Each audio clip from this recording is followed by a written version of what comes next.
Here's a quick and dirty one. How do you feel if someone stops us if they see us in Chicago? Like, say hi, keep walking. Oh, it's great. A couple weeks ago, I got stopped in Target. I got stopped at the trampoline park. And I feel like it was like 3 times in 1 week. And people just like said hi. It's really nice. Like, and I was not with you. You were not. Like, are you Scott? And I'm like, I am. If you see us out and about and we're just chilling, we'd love for you to say hi. I would so much rather someone say hi than DM me later and say, I saw you and didn't say hi. Because that's like, I was observing you. That happens all the time. Yeah. However, if I am frantically sprinting through Home Depot with a drop of sweat upon my brow and a frantic look in my eye, I might have a deadline. So just like read the room. It's fine. Let's say hi. Say hi. Cheers. Cheers. Coffee talk. Did you say happy talk? Happy talk.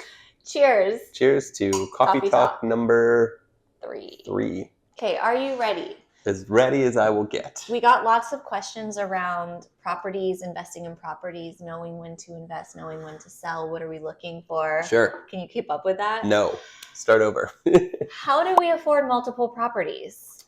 This is definitely it's a common wheelhouse, question. I'll fully admit. I handle all of our finances, and I also handle the vast majority of the property maintenance, the leasing, showing our units, things like that. The short answer is that all of our properties come pretty close or pay for themselves. We just ran a lot of numbers before we take on any investment and just make sure that our potential rental income is going to exceed the cost of ownership. Right. So we're considering the cost of... Can you guys hear Catfish just slurping away? Pause for Catfish water break. What do we calculate for, Kim?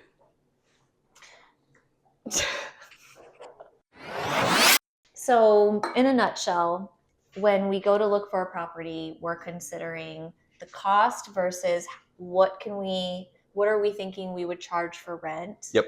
Which is also something that we consider very carefully because we're big proponents of not pricing people out of the neighborhood and sort of staying true to the vibrant community that we purchased the home in. Yeah, we try to provide very, very high quality units at or below sort of like average market rate. Yeah. And because of that, our tenants stay for a long time. We do tend to have tenants stay for many, many years. I think what the people really want to know is like, what about the down payment? Yeah, a bunch of different ways you can do that. Like the simplest way, just save up for a long time. So you have money for a down payment. It's obviously way easier said than done.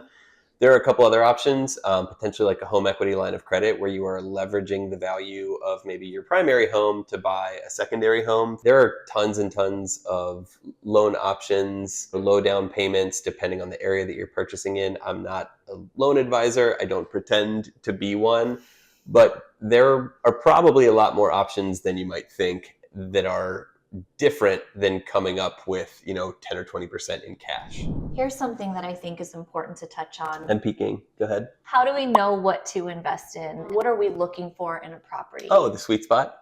What's the sweet spot? Explain. So there's a few factors. Location is always number one. I know you probably hear this all the time, but location is something you just simply cannot change. You can't throw money at the problem. No amount of money will change your location. So that's the first thing, the location sweet pot. Sweet pot. Yep. There's a sweet pot and a sweet spot for location. We know our limitations, and we know... I can't believe Catfish has not been so active. She's been snoozing all day. And as soon as we start talking to the people... I would say that we know our limitations and we know what we're capable of and what we're not capable of. So I think knowing yourself is so important.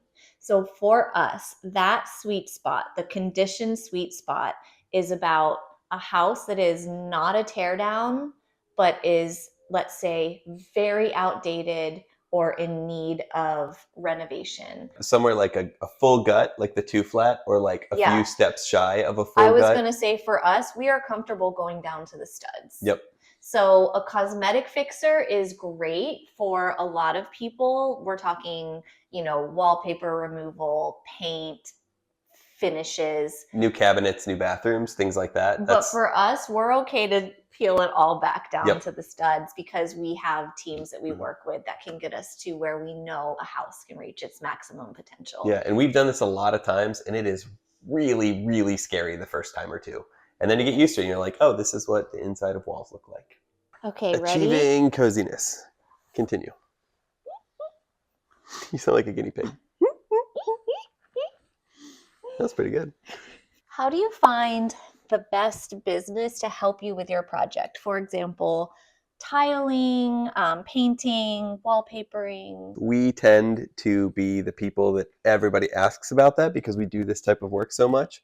So if you're in Chicago, just shoot us an email and we'll share the information. If you are not, we rely very heavily on personal recommendations. So for I would us, say recommendations are like the top. That's the top. If That's you can where we get start. a personal recommendation from a friend, a family member, a neighbor, something like that you can actually like talk through the process, what was great, what wasn't, how did their quote stack up against somebody else's, that's the starting point. To piggyback off of the recommendations, we utilize our local Facebook groups a lot. So a community Facebook page for your neighborhood, we have one of those. I feel like that's pretty common. I think so. I think most towns have them. And we will just throw it out looking for someone who can wallpaper. Has anyone had this job? And if so, did you love them? Would you recommend them?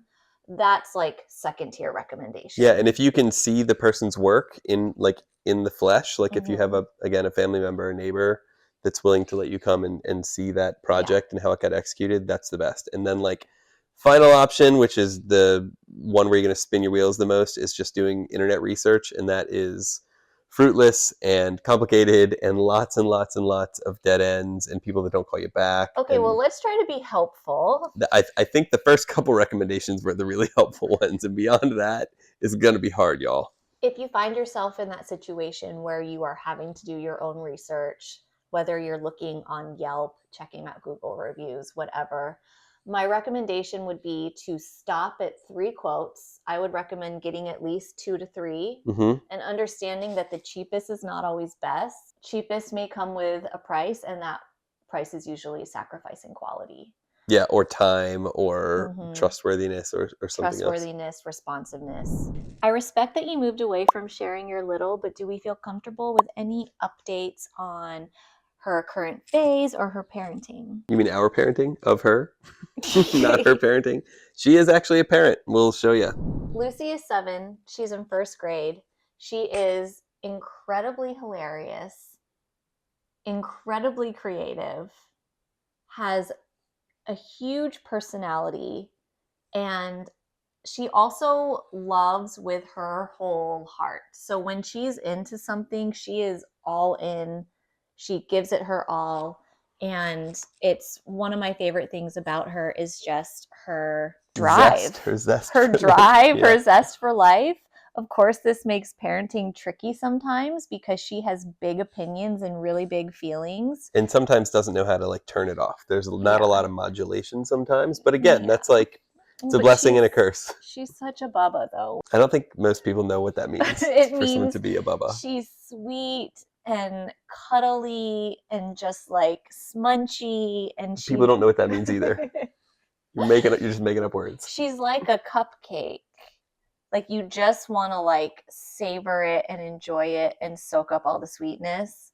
But it can also be a tummy ache sometimes. Yeah, cupcakes can be a lot. Being her parents is my favorite thing we've ever done, and she challenges us every day. I think it's scary because I see so much of myself in her, and she will say things that I'm like, those words came directly out of my mouth. And that's scary for me too. Yeah. Lucy is also a new parent. Yeah. She worked hard. She worked hard to earn this baby. Should we show them? Take on some additional responsibility. Let's go.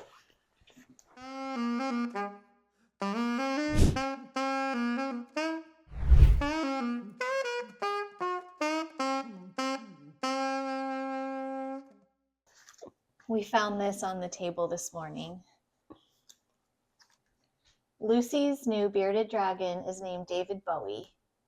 He likes to climb so much. He really does. It's true.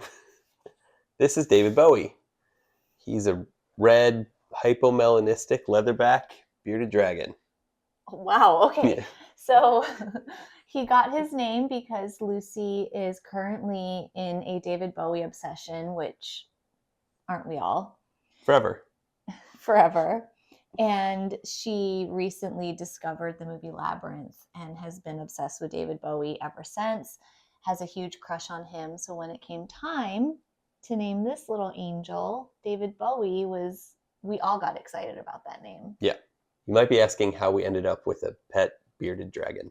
We babysat Lucy's class pet bearded dragon 2 summers ago for a week, and Lucy and Kim all became obsessed. And it turns out they're pretty awesome pets. They're pretty straightforward and easy once you get them set up properly. And it's kind of like a lizard-shaped cat almost. They like to be around people. They like to hang out and watch TV with you. They like to be handled and pet. And we made her work for it, and she earned it. Okay, ready for the last question? Yep. How did this little business of ours grow? We started this little business of ours many, many years ago, and we started by working 2009, working for free for a lot of years. It was I just wouldn't even call it working. It was definitely a passion project where we were just sharing our home projects on a blog. Yeah. We were inspired by other blogs that were going on at the time and thought it seemed like a fun creative outlet. I worked for a nonprofit, you had a corporate job, and Yep. we just wanted some creativity. Then what happened? I started painting people's pets. Yeah. Did you ever do a bearded dragon? I didn't. I don't think you did. They were not like popping then. No, I did like a cockatoo. Maybe an iguana. Wait, is that a type of bird or a dog? The cockatoo is the white bird with the yellow Okay, mohawk. what's a cockatiel? Also a bird. Okay, I did a cockatoo or teal. Yep. I did rats. I did horses. Yep. Here, give it to me. No, it's okay. He just got cozy on my finger. But painting people's pets, I had a miniature pet painting business, and painting people's pets. Oh, buddy! He tried to dive bomb into my coffee. That was wild. Okay. Here, why don't you want to go on my shoulder? See what happens up there. So I started a pet painting business, and that afforded me the ability eventually to leave my nonprofit job and start making a small amount of money, but enough to sustain us in our young 20s married life. And that painting business was all via the blog, we should say. Yeah, I had like a shop button, like a little PayPal button through the blog. That was able to sustain us to the point that I could work full-time on my own and see what could happen from there. Fast forward to, we eventually bought this home in 2013, and partnership opportunities became more frequent for what is now known as our job, which is like content creation. It just was an outlet for us to get paid for the work that we were doing while creating the content to share with everyone. The tipping point for us came when Lucy was born. Yeah. And we had to make a decision about the future of Yellow Brick Home.